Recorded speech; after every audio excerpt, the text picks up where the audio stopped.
Hi everybody, my name is Yannick Quintal and this is another interview for Total Sport. And today we have Sebastian van Reeken, national and international water polo player. Welcome, Sebastian. Thanks for having me. Right, so for those who may not know you, just give us a little brief introduction. Well, I was born in Trinidad. Mom is Trini, dad is from the Netherlands. They met while they were both abroad, living away. Came back for vacation, had me here. I have two sisters as well, living in Trinidad. Went to Fatima. That's kind of where I got into water polo. I joined at the end of Form 1. They had a little mini polo team. So I joined trying to see what it was like. I was also doing football for a while. I started doing water polo. I liked it. Joined the club right near to me, Marlins Aquatics, right by St. Anthony's.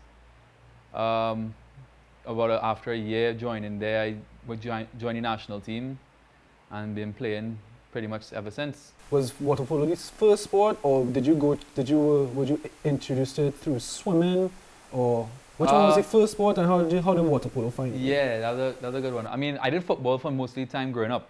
That's the big sport here, or cricket. Played a little cricket, but never really stuck.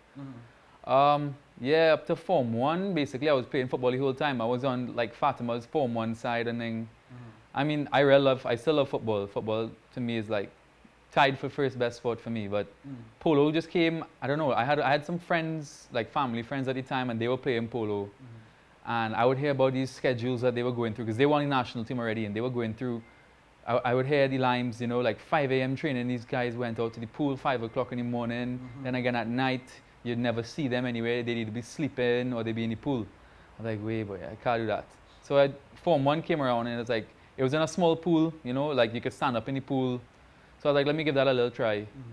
I actually really enjoyed it, and then was offered a chance to join the club down in Dago. So joined down there and stuck, yeah. Whenever I look at water polo, I see 3 different sports playing at the same time. So you have the pace of a basketball game. It has the looks of a football game, and then you have hockey style substitutions. Yeah. So that's essentially how it is. And I'm guessing looking at how you're built, water polo is a lot of endurance, and you're always swimming. Yeah. So your legs and your arms working all the time. Is that how strenuous is it really, the sport of water polo? I mean, it's extremely strenuous. I got lucky. I mean, I'm a goalkeeper. So the swimming, I don't have to do as much swimming as my other teammates. They're up and down, up and down, up and down. Right. For my focus is mainly on legs. I have to be able to jump out the water, reflexes and stuff. So I mean, I did the same amount not the same amount. I did the same swimming trainings, and then usually halfway through the swim set or whatever, I'd get pulled out to do specific goalie training. Right. I remember first maybe 4 months of joining the sport. I was playing everywhere, just keeping up the swimming. It was mainly just you need to build your fitness. You can't really play. I mean, we were always playing on a Friday or a Saturday. We'd be playing in the club. Right. But throughout the week, it's just swim sets, leg sets. Everybody's doing basically the same kind of training just to build your fitness. And you'd get thrown here and there. And I remember one Saturday was the day for scrimmages. I remember one Saturday, the coach, he decided to put me in the goal. He's like, you're long, just go in the goal. So I went in the goal, and there was a big guy shooting at me. And I put up my hands more to block my own face and I stopped him 2 or 3 times. And after that, the coach kind of just said, all right, well, you could go in goal. There were a few older fellas, especially goalies, and Simon Wilkes and Gregory Joseph especially, 2 of them. They won the national team long before, they were already I must have been 13 at the time, 12, 13. They must have been already 19, 20. They'd been on a bunch of national teams and stuff. The real seasoned goalies, good goalies. And I would get put with them for every session, the whole session long, every single time I came to the pool. And from that, it really grew into I guess what I am today. Right, okay.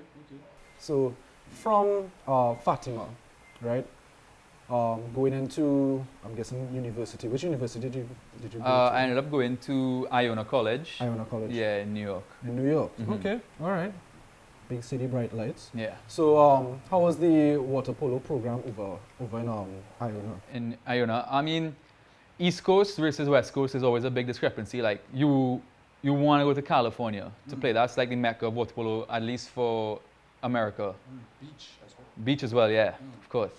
So, yeah, I mean, I got a few offers from schools over there in California. We actually had one of our guys go to school over there. The competition over there is stiff, and it's not like I didn't think I backed myself enough to make it. It's just that I was looking for the best offer, and Iona came through with like full score.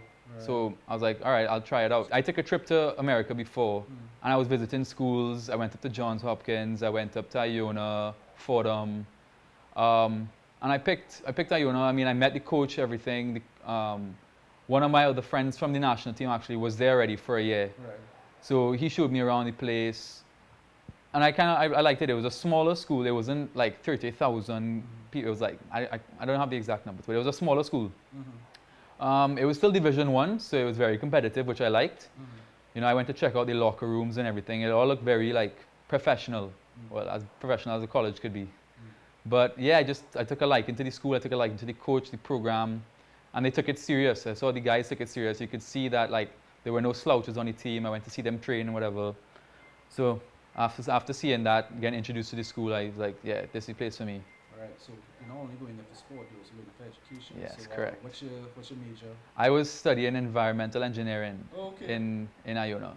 All right. Yeah. So let me say after water polo, what you plan to do, if not maybe coaching or something like that, what you plan to do with environmental engineering? Yeah, well, so I was in school over there for 2 years in Iona, in New York. Something happened with my visa. You know, I was working a little, like I was told I could work at this pool, it wouldn't count. It ended up dead counting as like breaking the rules. So I had some visa issues, got sent back to Trinidad. Lost my scholarship, everything. Yeah. Wow. Yeah. So what happened? So I was lucky that the year right before after Fatima, well during Fatima, I now got into lower six. As I said before, like my dad is from the Netherlands. Polo is pretty big over there as well, and they have a professional league and everything. So I got a call from, an email from one of the coaches over there saying that they heard about me and they know my father through the grapevine, asking me if I wanted to come and play like on the under 21s team to train. So I was like, sure. So I left. I was in lower six. I just picked up my bags and went to Holland. Played there for the year.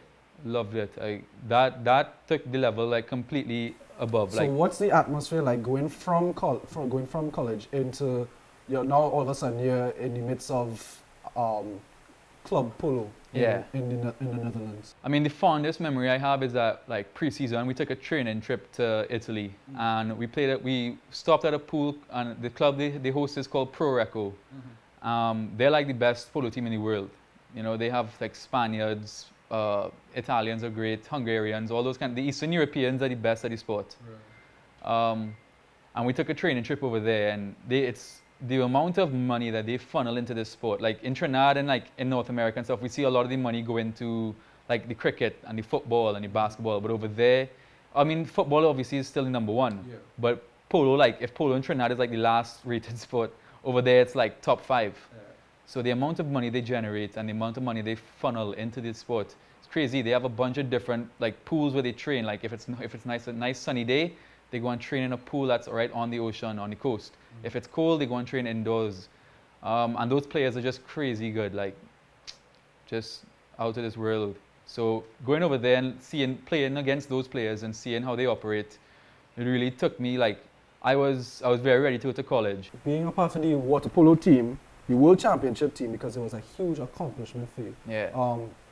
What championship was that? What moment was that with the national team? All right, so every year they have the Pan Am Games, right? That's for most sports. So these were the Pan Am Juniors. I went to a bunch of them before, but this is the only time we ever qualified. So you come in the top 4, basically top 4 in Pan Am, so you're playing against the best teams in the Western Hemisphere. You're playing against USA, Canada, Mexico, Colombia, Brazil, Mexico. And that team, that's the first team that I had ever traveled with. I was still pretty young. I was the youngest on the team by a good distance. Were you starting or were you yeah. You started? Starting in the goal. Youngest team. Okay, youngest player on the team, you started. Yeah.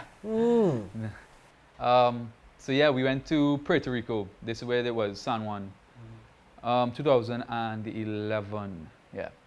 So we go into the tournament, you know, we're pretty amped up. We just got a brand new coach from the USA, coupled with the already existing national team coach. So that team was just firing like never before. We were on under 16 team, and we were playing against the under 19 and the senior team guys from Trinidad, and we were just beating them. Yeah. So we were ready to go. So we went there. So teams that we had never beaten before, we'd never beaten, like, let's say Colombia, we'd never beaten like Canada, USA, Brazil. Like every time we go up against Brazil, it's just a kind of whoop tail. It really is just 24-2. Those are the kind of score lines we're looking at. So we go there. First game in the morning, we play against Canada. So we're all like, geez, Canada, early in the morning too, like, it's gonna be a tough one. Go there, ended up playing real well, you know, beat Canada. Same night we play in Puerto Rico. Playing Puerto Rico in Puerto Rico at like in the nighttime, stadiums full of Puerto Ricans, crazy noise. The game was tied up until the end. They had a penalty in the last like few minutes. They ended up not scoring the penalty and we went ahead. So that kind of just edged us to go through, and we ended up finishing 4th, and we qualified for the World Championships. And that was crazy. We got back to Trinidad, met the Minister of Sports in the lounge. He gave us like a grant. I'm not too sure what the name of the grant was, you know, to train for that year, because we had qualified for the World Championship games, which would be in Perth in Australia the following year, 2012. So we had about a year and a few months to train for this tournament.